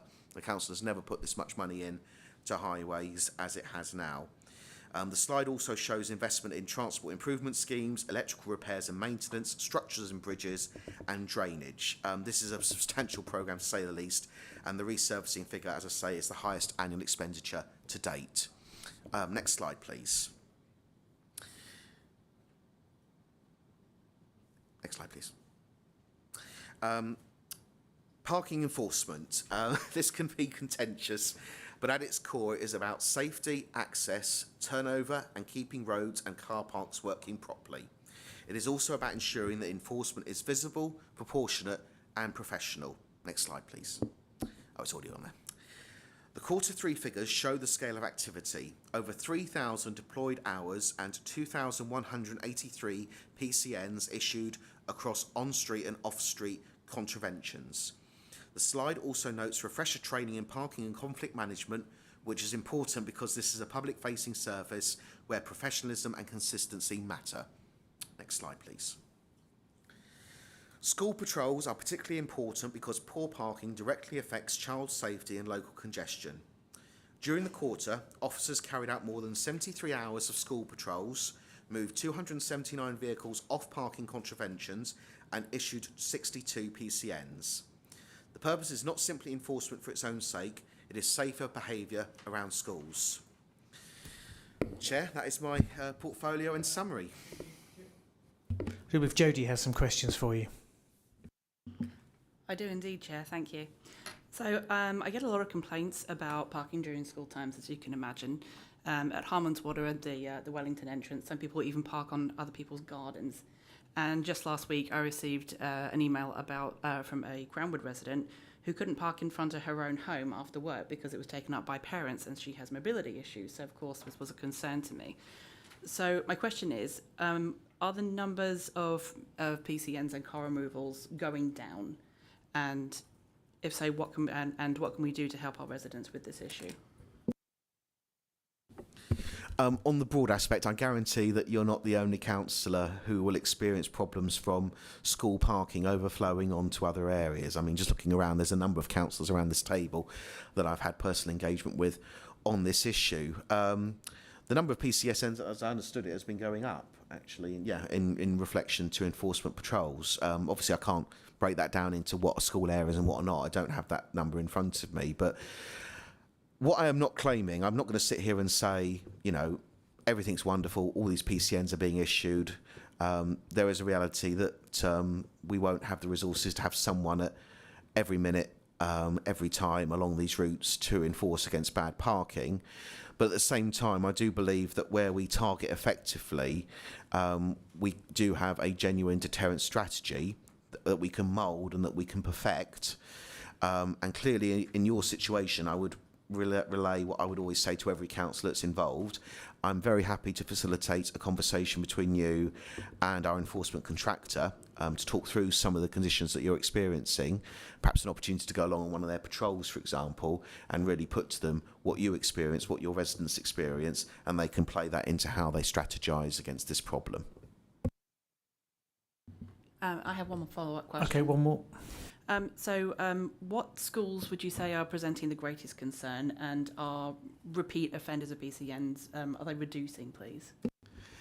I don't want to name schools without numbers in front of me, and I'm not sure that's entirely helpful. I think it's important to look at this as a holistic problem where, yes, there will be some areas that are more difficult than others, but nevertheless, where we do obviously have information that there are hotspots, it is important that we are targeting them in the best way, because again, with finite resources, it is important that we are targeting effectively. So we are always cognizant of where the worst hotspots are, and that's why councillor input is so important. When you know that there are problems, please make sure that you are relaying that to us, because it isn't just resident information that feeds into our picture, it's councillor information too. And as I say, there are councillors around this table that I know have been frankly, and rightly forthright about the problems that they've been experiencing, and I have appreciated that, so thank you.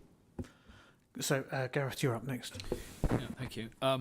Appreciate this is difficult, and what we're looking at here is behaviour change. I think, on behalf of parents, we have to recognise that many of them take their children to school on their way to work and use their cars. So, I think it's one of those problems we have to deal with.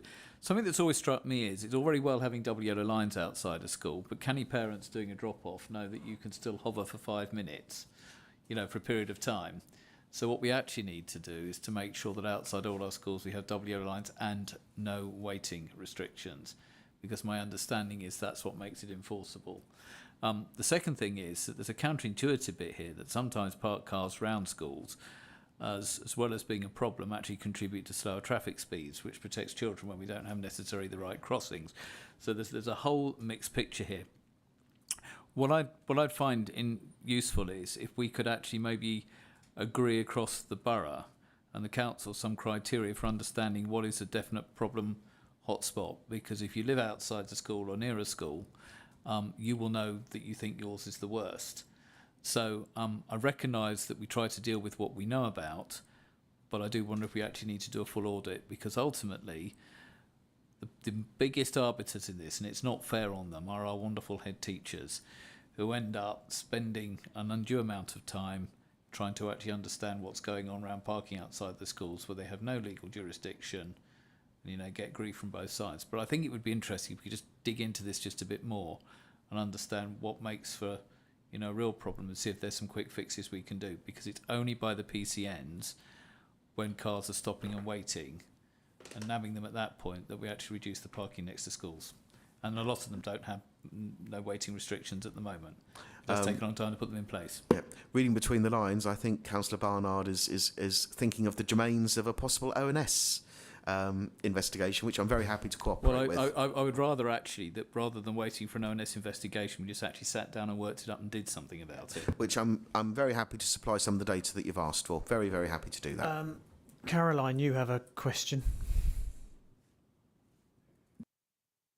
Yeah, thank you. I just wanted to ask Councillor Gilby, as you know, the council are running a spots campaign, and I've had feedback that not all of the schools are engaging. What can we do to sort of encourage this so the schools can make the pledge, so this will alleviate some of the problems we've been hearing about? Just keep at them. Sometimes the best thing that you can have in terms of a quality is just being persistent. So clearly I'm happy to take a list of what schools are not engaging with this, and very happy to aid in being an absolute annoyance to them and see them. So hopefully we can get them in conversation about why they won't engage. Yes, part of my role is to be annoying with some of our partners, and I'm very happy to perform that role. And some might say I perform that excellently. And maybe sort of all the councillors could sort of get involved as well by encouraging their schools to sign up. Yeah, absolutely. Thank you. Jenny, you have a question?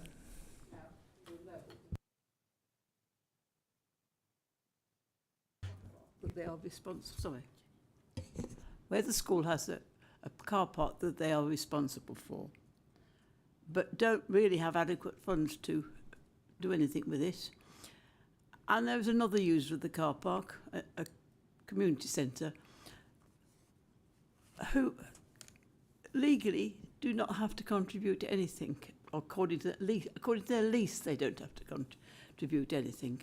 It seems a very strange situation when cars are actually in danger of wrecking their tyres going in a drive. Are there any other schools in this position? I do not know that answer, but I'm very happy to take that away and get back to you. I know you're you're agitating on the other one, but it's Tina? it seems very unfair. Thank you, Chair. I need your advice on this, Guy. We've got a yellow line problem in Crowthorne. When we had the enforcement chaps came down, he said there is a 20-minute, forgive me if I've not got this quite right, whether it's a 10 or a 20, a 20-minute breathing space where somebody can actually park on double yellow lines for 20 minutes and then moved on. Is that right? It does seem very peculiar, doesn't it? I'm very happy to go away and investigate that in more detail. Yes, I heard this one when it was a planning issue. I think it was a less time they were told they could stop there, but they had the right to stop there. No, this was another. Yeah. Something else. It's totally Yeah, this is a whole different. other It's level totally- that you're describing. Yeah. Okay, we'll get if you can give me a factual answer to. Yeah, that would be useful. So, Let's make notes. I've got a closing question for you, Guy. Is it okay if I just quickly conclude my sort of concluding remark and then? You may conclude, then I will Thank you. Well, conclude. I will just simply say in summary that what you've seen is planning, performance and policy, investment through development, visible countryside improvements, stronger biodiversity evidence, and a transport network that is being maintained while encouraging more choice. And I really appreciate questions haven't concluded, but I do want to just say right now I do thank members for engaging with this process. So, As the chair, I will give you the closing question. I think you've been thoroughly questioned. So looking ahead next 12, 24 months, for you, what are the three biggest strategic risks within your portfolio that we in the Commission here should keep under review?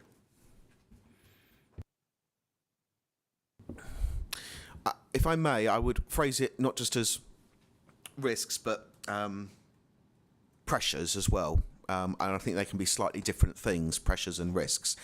I think clearly in the next 12 to 24 months, the implications, and I mentioned this already, of the local plan process will be huge. For those of you around the table who've been involved in the local plan process before, you know it can be all-encompassing.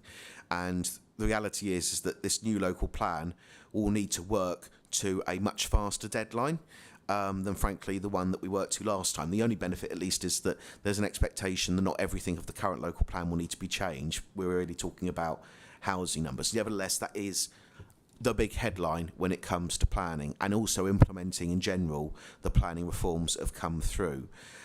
In terms of transport, I've talked about not just the need to maintain these funding levels. There's no point getting where we are now unless we're able to be in a position where we can maintain that level of funding, and clearly that has a very important link with the transformation programme that this council is embarking upon. But more specifically, I'd also talk about the fact that the bus contracts are coming up for renewal after the next election, and clearly that is going to tie in very closely with a review that I've already announced of what the supported bus network will look like. That is clearly going to affect an awful lot of people in this borough, and therefore that is also another key kind of risk/pressure that we're going to face. In terms of sort of other things around the corner, just more broadly again, transformation. What does transformation look like in terms of not just my portfolio but across the whole council? Transformation will change the way that we engage with communities and the way that we're able to process some of the financial pressures that we are going through. And in a way, that is kind of the overriding thing that is above all portfolios. Thank you, Guy. That will bring us to the end of your part. We're going to now move into debate. Specifically, start looking at what recommendations we would make following Councillor Gilby's presentation. So I've got some notes that I've already made. I'll share those with you initially, and let's see if there's anything specifically. So, for me, the successful and most efficient use of the Section 106 and SIL money. Where's it going? How is it benefiting the community? So understanding that and tracking how it's being used in the most efficient way seems a sensible approach. The biodiversity net gain, obviously there's been some changes to policy. It is a new policy in itself. I think there's a challenge around understanding its utility to policy development and understanding what it means to us as a community.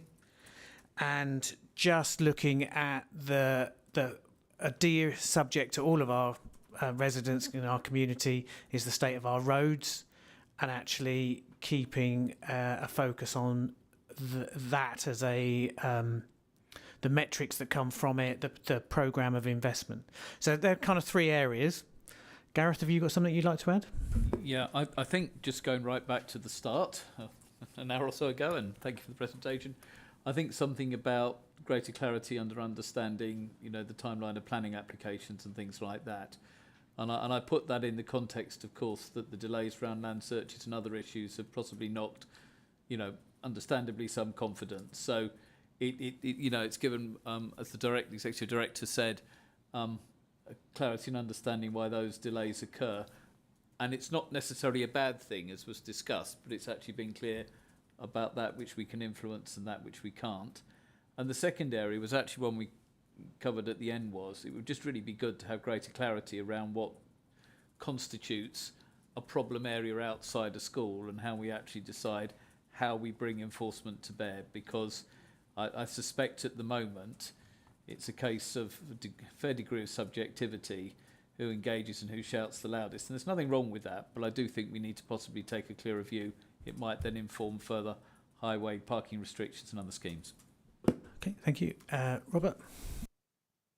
Thank you. I'll keep my comments now slightly briefer than last time. Four points I think I would like to put into debate. Considering the best way to engage members who aren't part of the planning process in how SIL is spent and Section 106 money is allocated. Working with South Western Railway in relation to car park usage and accessibility at its stations, particularly at Bracknell and the lifts. And the last one is exploring ways to better work with other local authorities to strive for enhanced and improved rail services into London and Reading.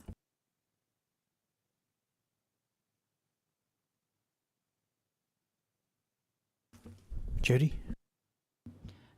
Well, just to follow on from that, I mean, I personally would like to see possibly better communication with Southwestern on the said matters, but in general, communication needs to be a little bit more streamlined. And, I, for one, would be interested in having a review back in, say, 3 months to see how it's going, find out if anything has changed, and if not, then, what do we change about our approach?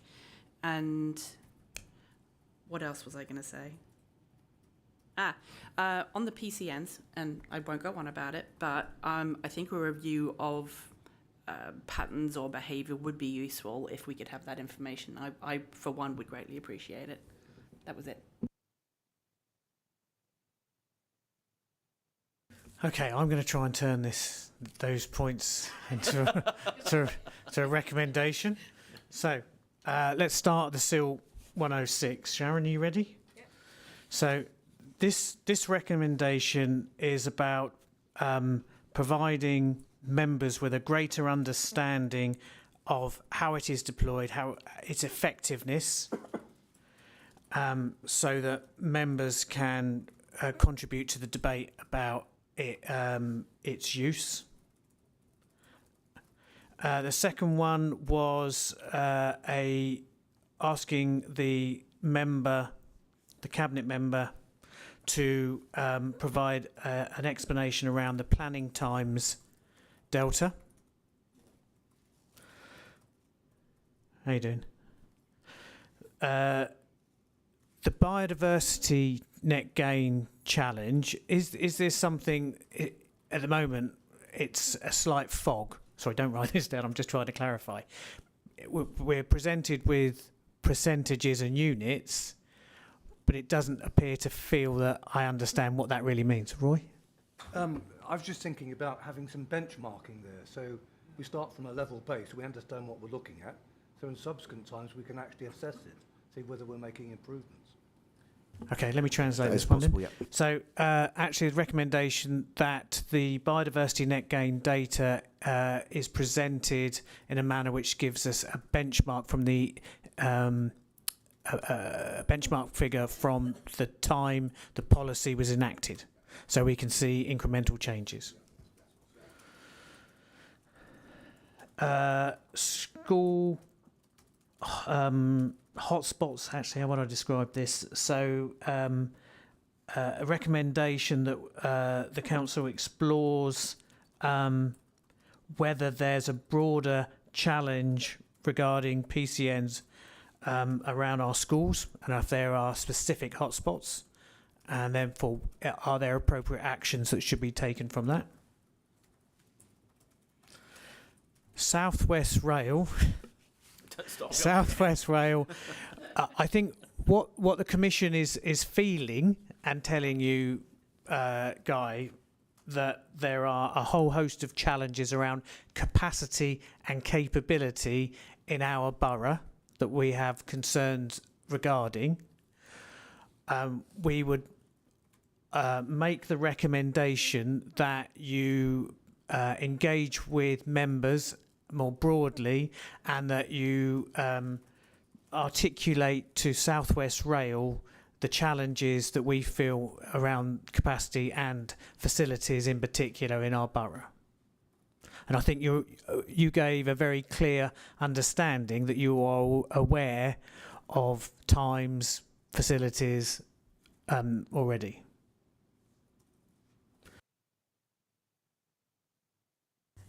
Might that also include GWR in terms of capacity at Crowthorne Station and Sandhurst? All network, yep. Yeah, I'm factoring in GWR on the North Downs line, which is not yet partially electrified. Still diesel. Okay, right. So this is the bit where, Sharon, I have to ask you to repeat what you've said so commissioners can vote on it. The first recommendation is for the Cabinet member to provide members with greater understanding on the effectiveness of allocation of SIL and Section 106 so that members can contribute to debate of its use. And the second recommendation is for the Cabinet member to provide explanations on planning time. That's the planning time delay a factor that planning application determination time. Yeah. Okay, so Cabinet member to provide explanation on planning application determination time. The third recommendation is that biodiversity net gain data is presented in a manner that provides benchmark figures to the time the policy was implemented to understand incremental change. And the fourth is the council to provide a broader challenge regarding PCN around schools, whether there are specific hotspots that further enforcement actions is needed to be taken. And the fifth, last one, is the Cabinet member to engage members more broadly to articulate to South Western Railway and GWR on South Downs line to articulate concerns about capacity and facilities in the borough. The last one is around the point you made on the local plan. As a commission, we would be very interested to know if there are resource challenges that you were likely to face with the early planning for the new local plan. Question for now, yeah? Oh, No. That's a definite go away and see what you need in due course. I think because I asked what the biggest risk was. One of them you've highlighted is preparing and delivering the next local plan. The obvious question is, have you got sufficient resources to do that? And you're going to have to obviously plan that delivery. Your team is, Guy, and come up with an answer. And we'd be interested to know, of course, if you don't. So, recognising those recommendations, I'm proposing them. Do I have a seconder? Tina, thank you. Votes for. That's unanimous. Thank you very much. Guy, there's one last part on here, which is the question around the review of criteria for the storm overflows discharge reduction plan. Rolls off the tongue, that. You said in your note that you were waiting for the next Secretary of State. would it be helpful if I give an outline of where we are with implementation of the Thames Water Review, and Please. then, yeah, I think that might be more useful. So, not more useful. I think that might be a good start. So, of course, the Commission will remember the Thames Water Review that it conducted and presented to what was then the Executive. The Executive agreed its recommendations in July 24. I will describe the current position as follows. Recommendation 2 on resident signposting has been implemented. Officers have confirmed that reporting information is available through the Council's flooding pages, including signposting around sewer flooding and relevant external reporting routes. Recommendation 3 on planning procedures has also been implemented. Officers have liaised with West Oxfordshire and Thames Water. Planning procedures have changed. Thames Water is consulted on relevant major residential applications, and standard conditions are being used on qualifying applications where wastewater infrastructure needs to be addressed. Recommendation 1 on a cross-Berkshire water and sewage partnership has clearly moved forward. The Berkshire Prosperity Board is engaged on this issue, and Thames Water has been engaged through Berkshire-wide work. I have asked the leader, Councillor Pennell, to chase the latest position through the Berkshire Prosperity Board, specifically to confirm whether there is now a settled ongoing structure, action log, owners and reporting route. Recommendation 4 is the one I would describe as still live. This is the one that essentially asked for lobbying of outside bodies. On the government side, it has certainly not been ignored by me. I have twice written to DEFRA on these issues, and I have a further draft letter ready to go to the incoming Secretary of State once the new cabinet has been appointed.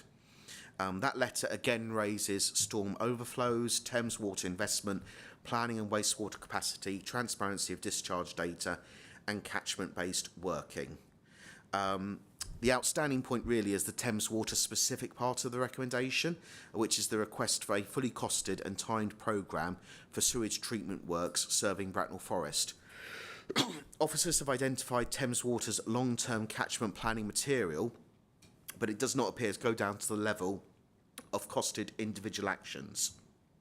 I understand there is a possibility that the previous leader, Councillor Temperton, may have written to Thames Water on this, but I am not in a position to verify that at the moment.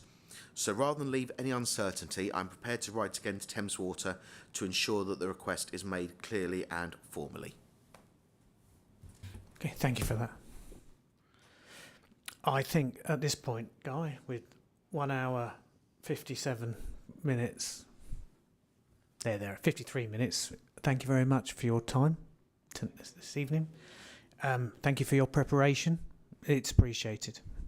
Also, and again, thank you for the engagement with this. I really do value it. Okay, we're going to move on to agenda item 7. This is to approve the draft overview and scrutiny annual report 25-26. Are there any questions or comments on the draft report? If that's the case, then I propose that we approve the report for submission to the Council on the 15th. Do I have a seconder? Christoph? Thank you. Votes for? It's unanimous. Thank you very much.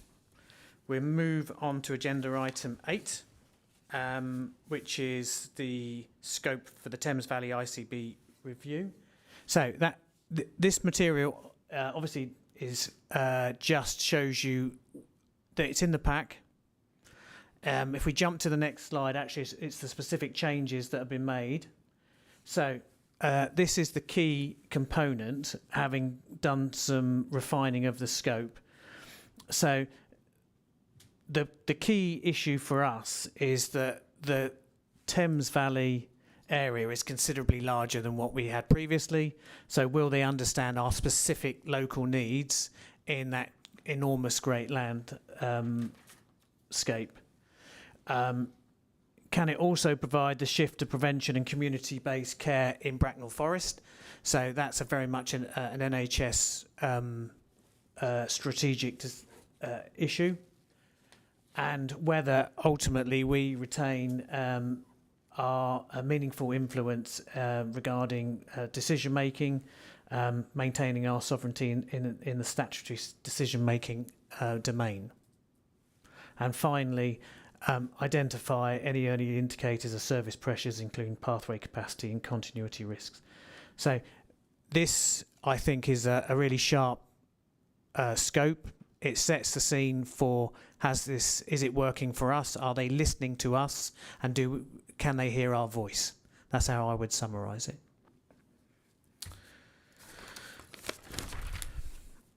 Are there any questions on this? We've done a lot of work on it, so I think it's pretty evident. Well, in that case, I move that the Commission agrees to undertake a review of the transfer to Thames Valley ICB in line with the proposed draft scope and subject to the slight amendment that you've seen on the screen, and ask for a seconder. Jodie, thank you very much. Votes for that? Gareth, you all right with it? Yep, thank you very much. Brilliant, thank you very much. So that is that one. And then finally, agenda item 9. I'm just going to ask the panel chairs to give us an update on where they are. Should we start with Environment and Communities panel? Okay, thank you. I think we have concluded our reviews for housing. We have concluded our reviews for the Thames water situation. At the moment, I think we are not planning to undertake further targeted reviews. However, I'm really happy with what you achieved. I think a big thank you to all the members of the Commission. Yeah. Who contributed to that. Now, reading out what's on the screen here. We presented the Social Housing Review Report to the Cabinet on 23rd of June 2026.